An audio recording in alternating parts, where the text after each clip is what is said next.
everybody, welcome back. Unversed podcast, Danny here, and today we are finally talking about the latest DCCW crossover, Elseworlds.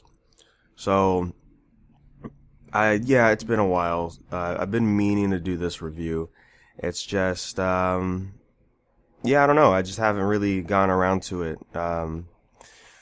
Aside from being busy, I don't know. This crossover this year, to me, before we really get into it, I was like, Elseworlds, okay, sure, why not? You know, the legends aren't in this crossover, that's weird. But I guess that's fine, we don't have to have every character on this, I guess. And, I don't know, and then for them to get another reason to have Kara show up, because again, remember, Kara's on a different Earth, and, it just really doesn't, they really have to do something big to involve her, on a multiverse scale. So there's always that in the back of my head too. With the last crossover, Crisis on Earth X, it makes sense. You have a Nazi Supergirl. In the Invasion, it's like, oh, aliens. Well, hey, we know an alien. So this one, I felt, I don't know, just the main premise itself is not interesting for me personally, right? It's just, oh, Barry and Oliver switched bodies and they're just trying to fix it. Oh, but nobody believes them. Oh, I know. Hey, we know Kara. She's in a different Earth. Maybe it only affects here. Let's go to that Earth and see if they know that we're each other or not. And that's pretty much the premise of this crossover, right? And then everything else just falls into place with that. I am not a big fan of this crossover. Even the Barry Oliver moments, I was disappointed in. They're just not there like they really are there. There's a few of them. The last one for sure. But yeah, no, not a lot, unfortunately. But it was great seeing Tyler Hoechlin, I think I'm pronouncing that right, as Superman again, being portrayed here. We even got the black suit in this, which was pretty cool. A lot of references and all that in this, right, dating from Smallville. We even got some Man of Steel references that were pretty cool. And that's pretty much all I really cared about. The Gotham stuff was alright, I guess. There is one scene though, let's see. Yeah, so there's a scene where they do this almost every crossover where it's like, we're in a situation with the characters that we had no idea what was going on about, right? Like, I think it was during Arrow Season 4, right, when that crossover happened for Legends. Like, Oliver was fighting Damien Dark, and he almost died by Damien Dark until Flash showed up. It's like, whoa, were they even that close at that point in the show? I don't think so. And then that happened again here, right? Diggle. Oh, I guess Diggle and Curtis are doing an Argus mission, and they're hunting Deathstroke's son. And it's like, what? Like, this was never brought up on the show, and that's the problem with this crossover. Mainly this one, after watching it. It doesn't really pull, at least, I've only watched Arrow, right? It doesn't really pull from Arrow, right? Because where we last left off on Arrow was like, oh, Oliver broke out of prison, finally defeated Diaz, he finally got released, and he is Green Arrow again, but he's working for the police department. We don't really get that feeling, and, Oliver Queen does not feel like Oliver Queen at all in this. I even did a little research to see what the heck is going on. So there was 4 main writers for this crossover. 2 of them were from The Flash, and I'm like, that's my problem, right? 2 of them are from The Flash. And, I don't really like the writing on that show. So seeing them do what they do with Oliver was very, very disappointing. Especially the line when they go to Gotham. I'm just going to be jumping around. When they go to Gotham And they're like, see, Batman is real. And then Oliver, very uncharacteristic, goes, I'm the original vigilante, me. And it's like, whoa, what? No, why do you have, like, what are you doing? And then when they go see Kara, and they're over in Smallville, I love that little throwback with that Smallville theme playing. That was pretty cool. But they're like, oh, this is my cousin. It's like, oh, your super cousin. And then, Oliver, he starts standing up straight, start puffing out his chest, and I'm like, this is not how I wanted this meetup to happen at all. Like, essentially, this is Batman meeting Superman for the first time, and they know about each other, right? And you're just gonna have him puff his chest out, like, are you puffing your chest out? No. And it's like, oh God, why? Why are we doing this to this character? And sure, Oliver has some great stuff here, my favorite part involving Oliver was towards the end, like during the climax, where he goes meets the Monitor, and he literally pulls a Zorro from One Piece, right? I thought that was some really good stuff out of him, but everything else, I just wasn't really feeling. And man, like, we finally got the 90s Flash here, right? He literally showed up for one scene, and that was it. So that was a little anticlimactic, if I say. And yeah, so there's the Gotham stuff. I felt like it was fine. I still feel it's a little weird that we have a Gotham City on Earth 1 that has Batman. It's like it's Batman, right? And especially when they meet Ruby Rose, and she says like, "Oh yeah, Wayne left." Excuse me. Wayne left Gotham 3 years ago. And I'm like, okay, 3 years ago. Where does that date it? That's post Ra's al Ghul. That's Damien Dark times, right? As far as Arrow's concerned. Which is, Zoom as well? Over on Flash? I think so, yeah. So, it's just weird. It's just weird that we have a Gotham City that Batman was around when Green Arrow was, still known as the Hood, as Arrow, running around, and Batman never confronted him, they never fought each other. It's just one of those things, man. I don't know why DC's so afraid of their Trinity being on television now, it's because of the movies. I understand that's why Suicide Squad got axed for Arrow, because they needed to do the movie. But yeah, man, I don't know. There's a lot of stuff I didn't like. Way too much humor. God, there's one line where reality got changed again, and so Oliver and Barry are known as like these brothers who are like thieves or something, and Oliver and Barry pretty much threaten civilians, while Deegan, who changed himself as Superman with the black suit, says, well, you could save them or stop us. It's your choice. He saves the people, of course, because he's the hero.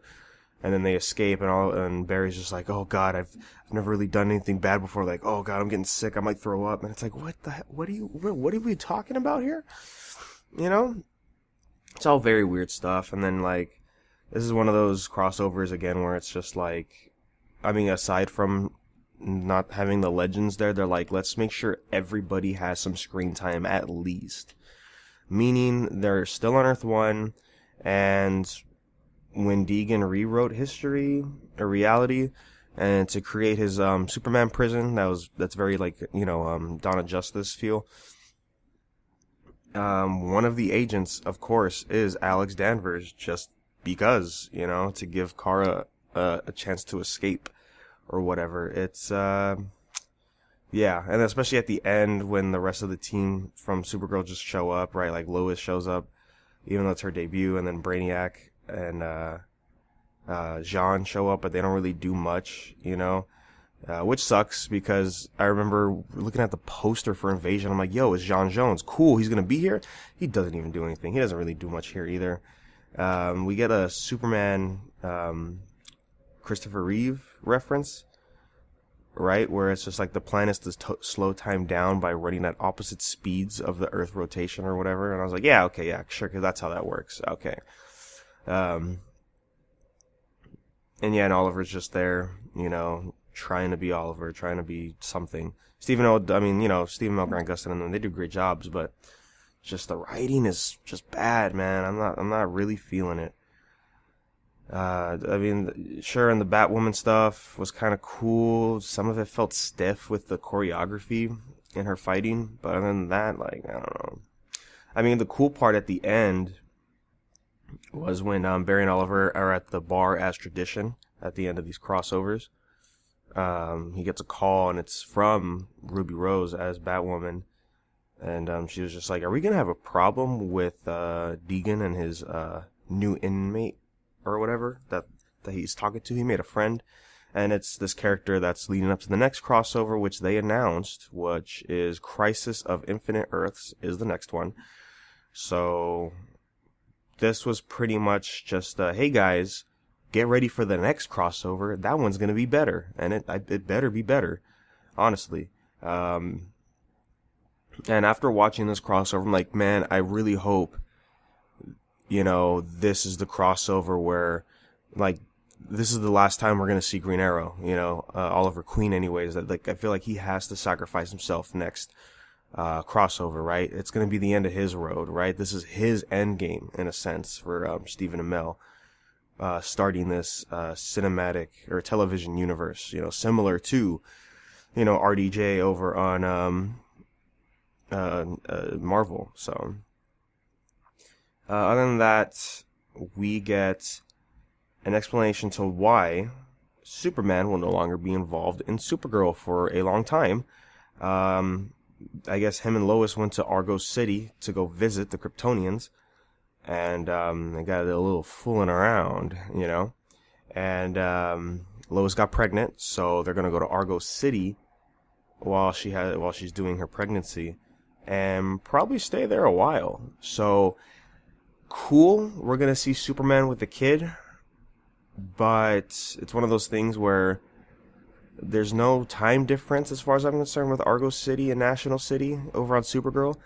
So we're probably not going to see him show up with a beard, similar to what's going on in the comics now, having a kid. That's like, gotta forget if his kid has a superhero name or not. But yeah, other than that, there is... don't really have much else to say. The intro, like the first act stuff out on this whole crossover with the whole trying to like convince people, our bodies are switched, is whatever. There is an interesting point though, right? Where Barry, it's weird, right? Barry is the one that's Green Arrow, right? And he doesn't look like he's really slipping up. The only parts he's slipping up is controlling the inner darkness that Oliver channels. Barry's not used to that, and it looked like he was easily succumbing to it. So that part was interesting. And then Stephen Amell not really understanding how to use the Speed Force. And in the crossover they explain, oh well, it's just them you having muscle memory, pretty much, But it made me think, and I'm like, well, so does Oliver still know how to fight like Oliver, right? Because when he's wearing the Flash suit and he goes to this little crime area or whatever, it's like something's happening. His first instinct is to grab his bow and quiver, but does that mean does he know how to fight or not? Still, that's the thing. Does he just know how to run around and that's it? It would be interesting to find out about that.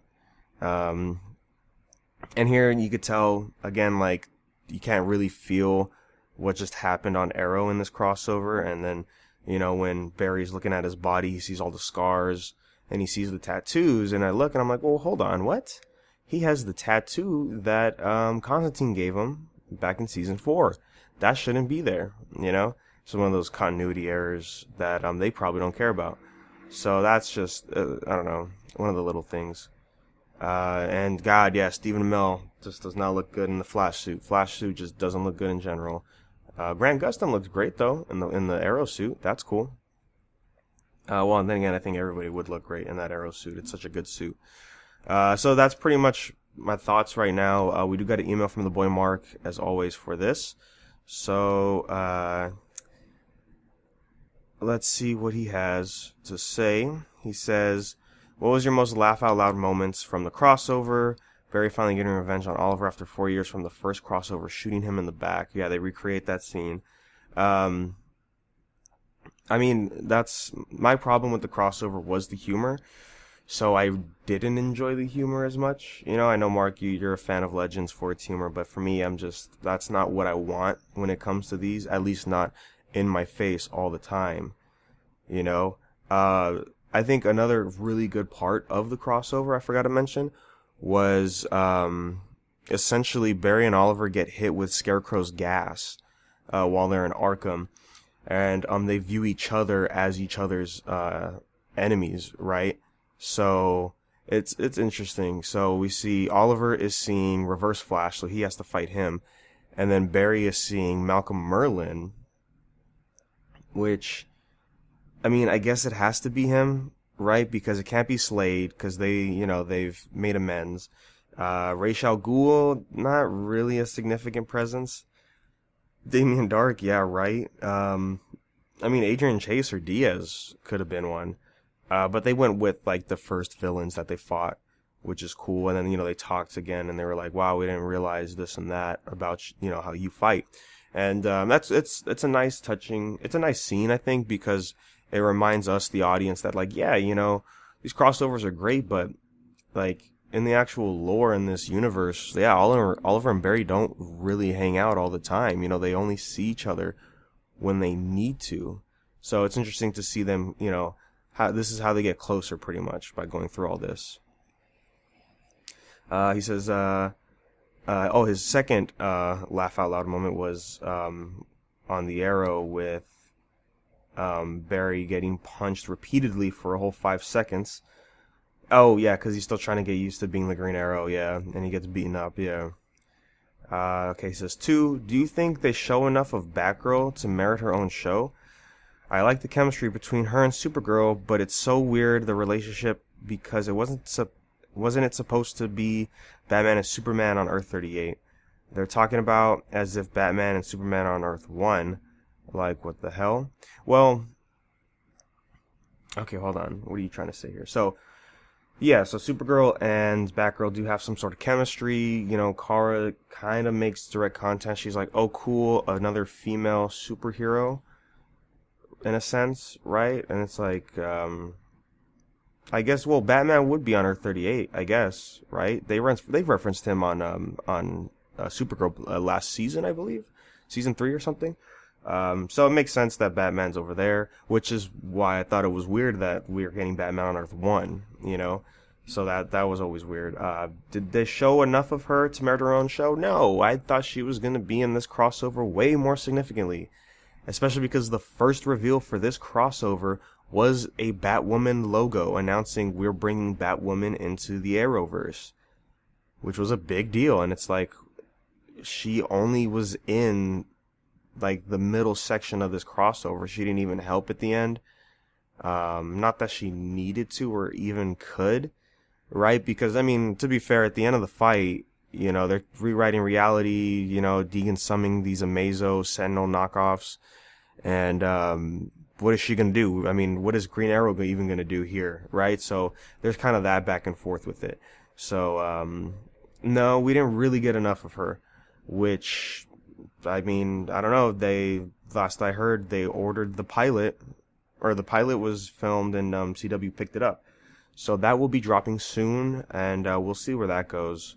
And what they're gonna do. And see, that's another thing, man. It's Earth 1, where Oliver Queen is at. So we'll see what they do, I thought Kara and Ruby's, chemistry was fine, I guess. It was just one of those, cause Ruby is, she's a lesbian, and, she was, like, towards the end, she was going hitting pretty hard on Kara. So, and then, there's that subtle awkwardness that Kara has with that. And then that's kind of pretty much it. I mean, we don't really see them fight with, like, tag team and all that. We don't see anything like that would give us reason for them to have their own team-up show, like articles I've been seeing, post-crossover,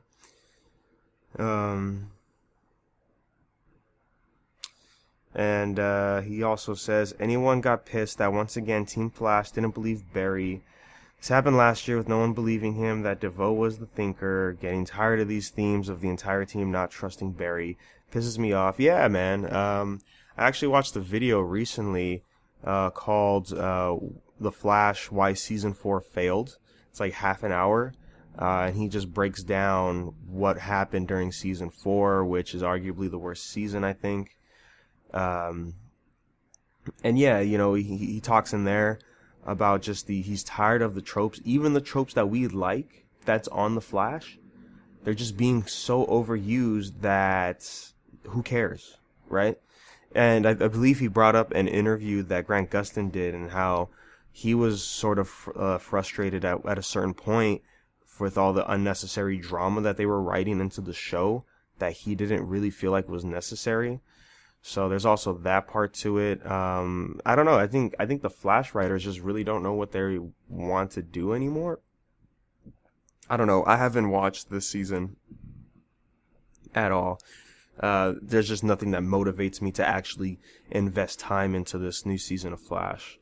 Not even the 100th episode, which has, you know, all the cast back except for the Eobard Thawne actor, excuse me. It's always just going to be Tom Cavanaugh. Just being, you know, even in the goddamn future, man. I saw clips of the Flash, and just the fact that Nora Allen, spoilers, is working with Reverse Flash, I guess, with Eobard Thawne, but it's just Tom Cavanaugh. You know, it's not the other actor that actually plays Eobard Thawne, which is very upsetting because sure, I like Tom Cavanaugh's Reverse Flash in season 1. But I also like the other Reverse Flash. You know, he really brings something great into the show, and just to not see him here anymore is just, I don't know, disappointing. And then he also says, whatever happened with the Earth 90 Flash? Seems like a big issue to avoid in the crossover at the end, like a lot of unanswered plot points, like what Oliver said to the Monitor at the end, or Iris telling Barry, don't be like Oliver Queen. No resolution to those threads. So yeah, 90s Flash, well, he had trouble even coming into this Earth. And then, yeah, he only showed up once. I think the Monitor popped up and just sent him away. So that's, I don't know, that might just be the last time we see him, which is disappointing, because he literally didn't do anything. He just kind of talked about what's going on, and that's it. Oliver talking to the Monitor, I brought it up earlier.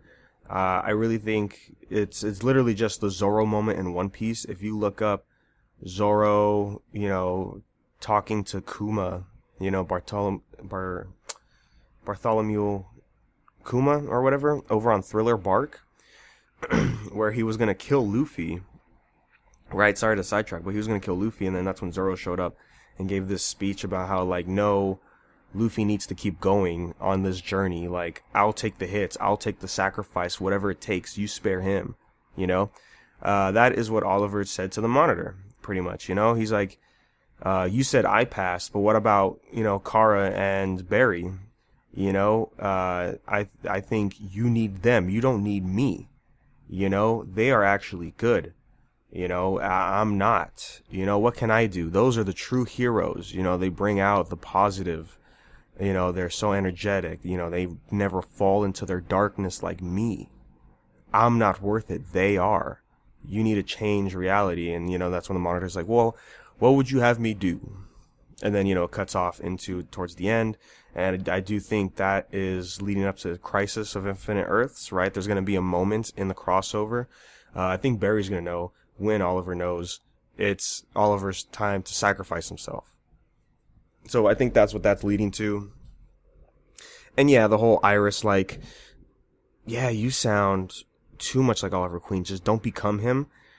Yeah, they don't. The only other time they really bring it up is when Barry talks to Oliver, but then that's pretty much it. They don't really get any deeper into it, which is my problem with that. So yeah, the 90s Flash and the don't be like Oliver is definitely there, like, still loose, but I think the Monitor stuff is fine. It's supposed to be a foreshadow into the next crossover. I agree that the 90s Flash can be in the next crossover, but we have to either wait for a whole year for the next crossover, or they cover in an episode of Flash still.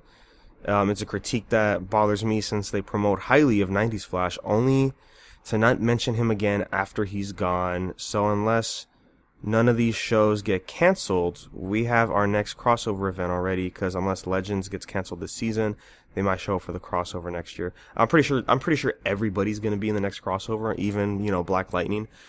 But yeah, no, yeah, the 90s Flash was in the set photos. He was talked about a lot at the end of every show. The week before the crossover, it was just the intro, right, of Earth 90's Flash. His world's destroyed, all the superheroes that are dead, and that's pretty much all they have. And then there was maybe one or two more additional scenes, and that was it. So that kind of sucks. So I don't know.